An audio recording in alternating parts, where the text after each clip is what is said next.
Hello guys, welcome back to my YouTube channel. So guys, in this video I'm going to show you how to solve hang problem on iPhone. So guys, if you are using iPhone or any other iOS device and having in that device hang problem, I'll help you how to fix this. So let's start without wasting any time.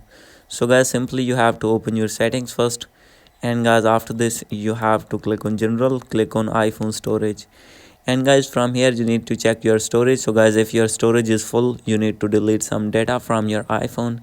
And guys, after doing this, you have to delete apps that you are not using on iPhone.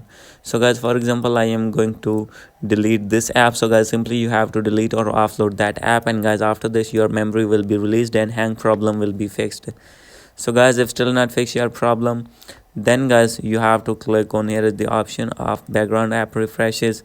You have to turn off this, and guys at last you have to update your iPhone to latest iOS version. So guys, maybe there's iOS problem. So guys, when you have update your iPhone, then guys all the problems will be fixed that you are facing in iOS device.